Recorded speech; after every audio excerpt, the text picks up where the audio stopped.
Ben is about to take his final step in life. Sitting by his last letter, he writes that all seemingly chaotic events have a pattern in the universe, a meaning and a reason. Outside his house, a car engine is going, and the exhaust system is connected to his room by a blue tube. Coughing, he puts down on the paper that even this moment must have a reason, when suddenly his car outside is stolen and the tube is dragged away from his room. As it turns out, this isn't going to be the last letter he will ever write. Later that day, while trying to do it again, he hears a buzzing at his door. According to the way his situation looks, he mustn't have any intention to answer the door, but still, Ben drags himself out of the bathtub and goes downstairs to sign a document. Naturally, the courier notices that something is seriously wrong with his client. After Ben assures him that he's been worse and closes the door behind him, he calls an ambulance and saves his life. 6 months pass, and during one of the therapy sessions, he tells his psychologist Jill that he's been creating a schema of his life using Thread. This way, he is attempting to understand where his life went wrong. Once his expressions become too grotesque, Jill reminds him quite comically that she is a child psychologist. Ben shouldn't even be here. Coming out of the office, he engages in a hilarious face-off with a kid that reveals more personal information about Ben. As it turns out, his ex-wife cheated on him. On the way home, he stops by a store to pick up his prescriptions when a blonde, attractive girl suddenly shows interest in him. Ben hasn't taken part in this kind of communication in a very long time, so the girl does almost all the work. She seems bold and adventurous. She even puts her number on Ben's dollar bill. But the young man, who has no hope in relationships anymore, gives it away very soon. He pays with it and puts her number into circulation. Once he approaches his apartment door in the next scene, he suddenly discovers that somebody has broken in.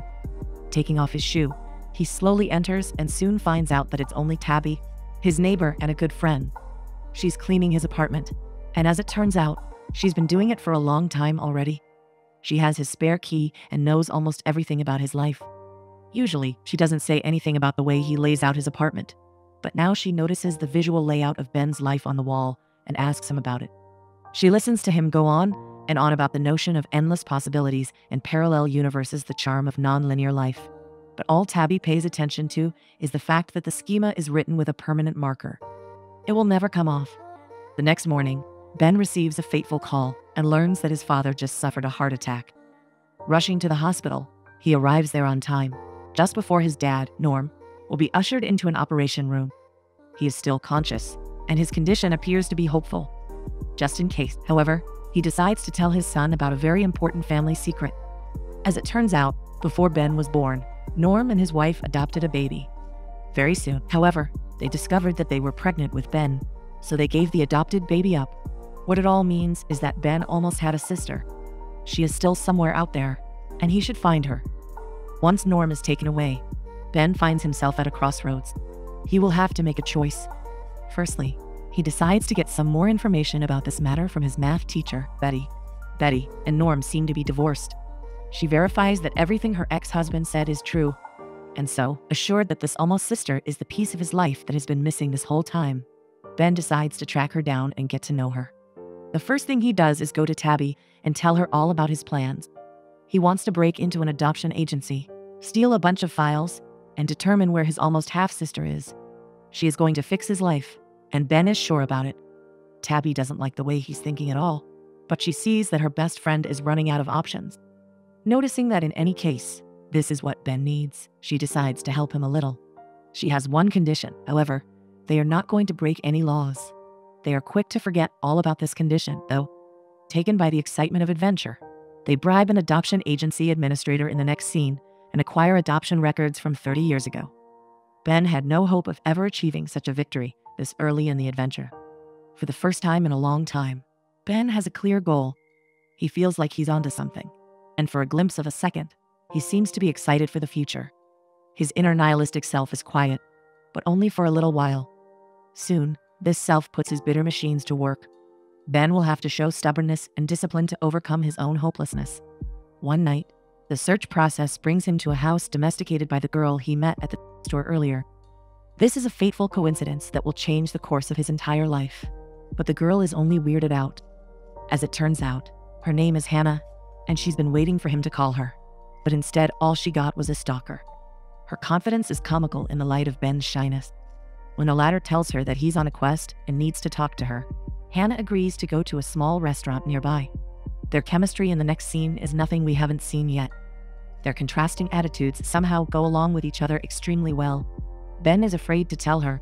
He might not have a right to meddle in someone else's life just for his own sake. On the other hand, however, Hannah might actually prefer knowing. There is only one way to find out, so indirectly, but still clearly, he tells her about the truth and finds out that Hannah is happy to know that she almost had a brother once. To recollect himself, Ben goes to a bathroom where, after coming out, he discovers that she is gone.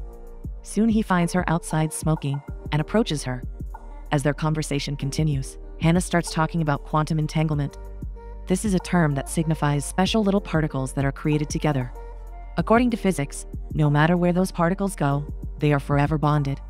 When the duo begin walking together, Hannah underlines the meaningfulness of them running into each other by chance.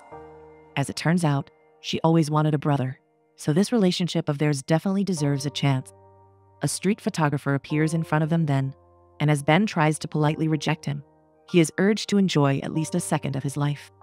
This is how the next stage of his existence begins. When Tabby hears about this, she is extremely weirded out.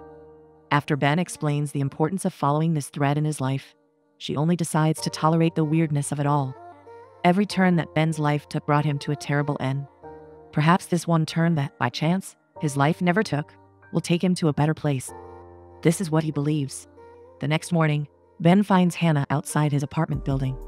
As it seems, she stole his wallet the other day and is now here to return it. In her eyes, it is supposed to be a goofy joke, but to Ben, it is much more serious than that. Before going on a bike ride with her, he expresses that life gave him too many surprises, and none of them turned out well for him.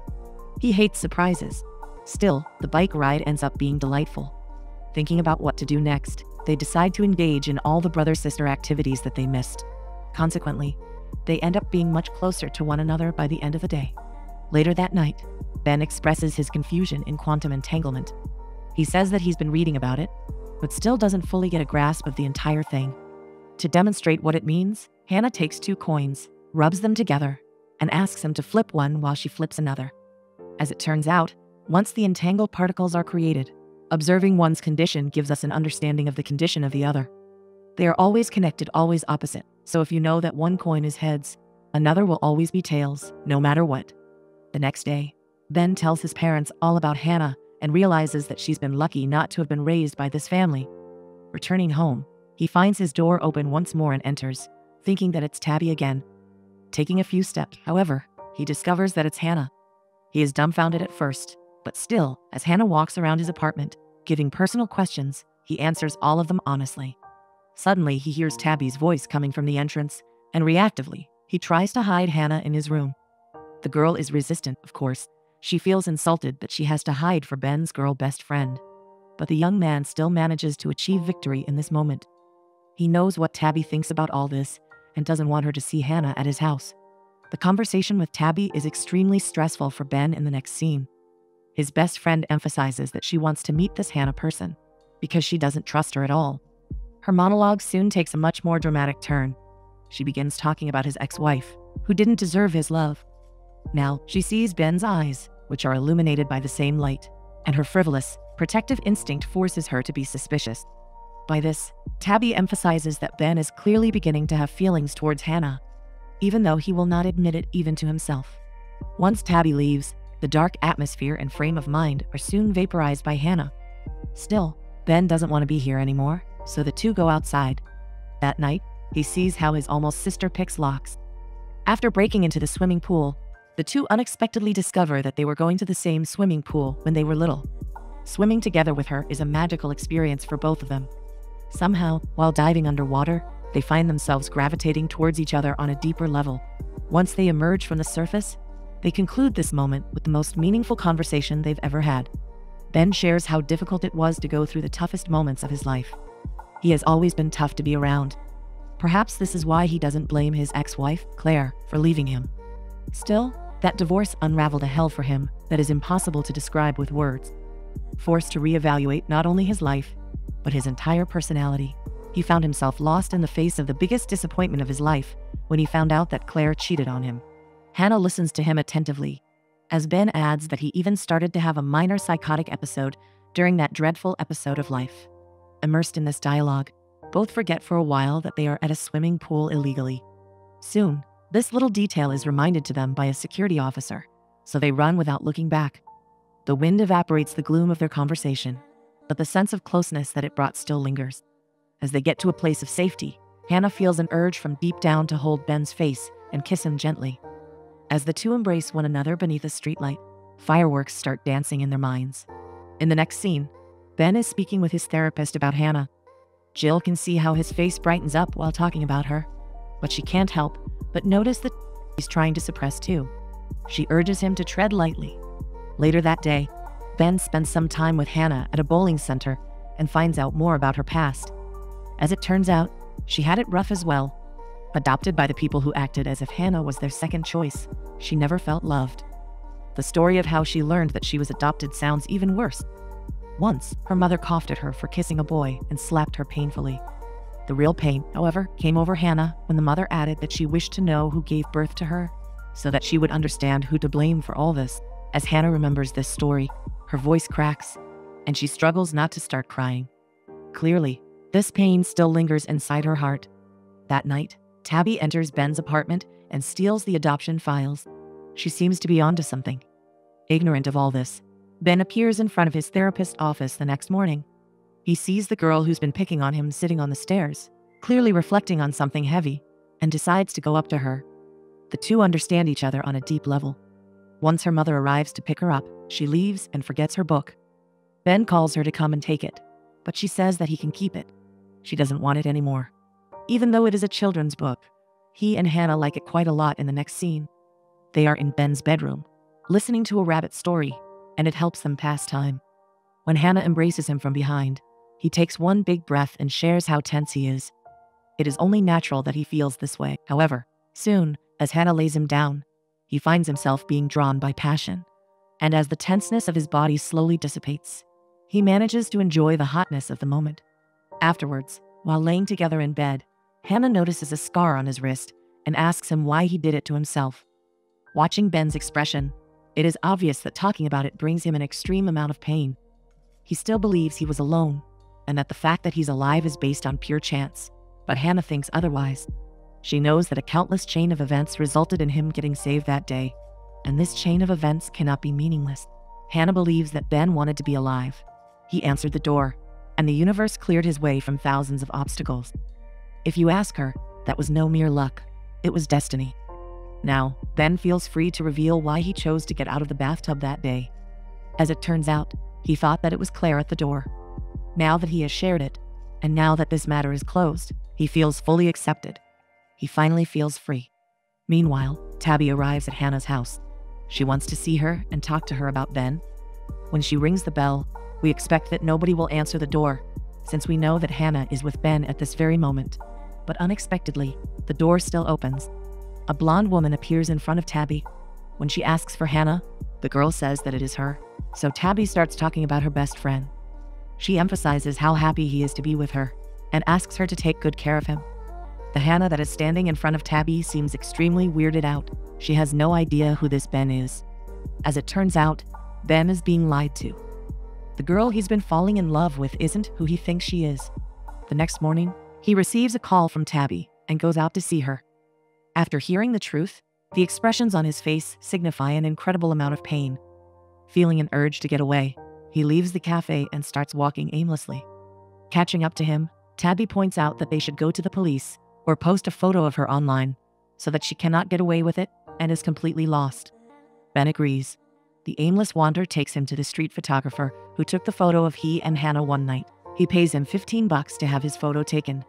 And what happens next changes the entire perspective of his story. When the photographer returns the change, Ben sees a number on one of the bills. It looks exactly like the number Hannah gave him that day in the store. As it turns out, by some miracle, the dollar bill ended up with him, and he decides to dial the number written on it. What he discovers soon is that he is calling himself. Additionally, the photo that is given to him doesn't depict Hannah. The girl he's been spending time with this whole time turns out to be nothing more than a projection of his imagination. Scared of himself, Ben runs away without looking back. Panic fills up his entire being as he returns home. Ben's reality is crushed. On the brink of losing his mind, he talks to his reflection in the mirror and feels more desperate than ever. Suddenly, moving away from it, he discovers a real thread in his apartment, and making sure that it feels real, he follows it along. The thread takes him outside and finally leads him to Hannah. The other end of the thread is wrapped around her wrist, and she seems as real as ever. In the conversation that follows, Ben tries desperately to break up with her to make her go away, but Hannah is a part of himself. No matter what he does, the two will always be entangled. They will always be together, and Ben will never know when she begins or ends. Suddenly, to demonstrate this, Hannah climbs out of the rails and jumps into the river beneath. But it is Ben who finds himself in cold water. Emerging on the surface a few seconds later, we see him in the pool, dressed in a suit. His reality is broken, but he doesn't want to give up. He wants to be in control, and as seconds go by, Hannah, who is in the pool as well, feels more and more desperate. She has feelings as well, and she doesn't want to be tossed aside. She was created to fill up empty spaces in Ben's heart, and once that job is done, she fears being forgotten. Ben, however, assures her that he will never forget about her. She helped him during the worst time of his life, and now it is better to end it all. Together, they jump in the pool, and in the depths of the waters, Ben lets her go. When he comes up again, he finds himself completely alone. He is okay, but the keys to his apartment are lost, so he goes to his mother's house and sneaks inside from the window. Making his way towards the living room slowly, he finds his parents making out on a sofa, and grossed out, turns around immediately. In the next scene, he is already changed into some dry clothes when Betty comes into his room. This is when the son and the mother have their first meaningful conversation throughout this story. Seeing her child like this, Betty tells him that he is not alone, and if he wants the proof, then he should show himself to someone at his worst, and then see if they stick around. The face of Tabby appears in Ben's mind immediately. She has always been by his side, no matter what. She has the spare keys to his apartment as well, so there is no wonder that Ben goes to her right away. Naturally, after what happened, Tabby is extremely mad at him. This whole time, she's been feeling like a person who doesn't count. After listening to her express everything she's been trying to suppress, Ben kisses her gently on the cheek and promises her that everything is different now. Never again will he fail to notice things that are truly meaningful in his life. To conclude the most turbulent part of his life, Ben writes a letter to the real Hannah in the final scene and gives his life a second chance.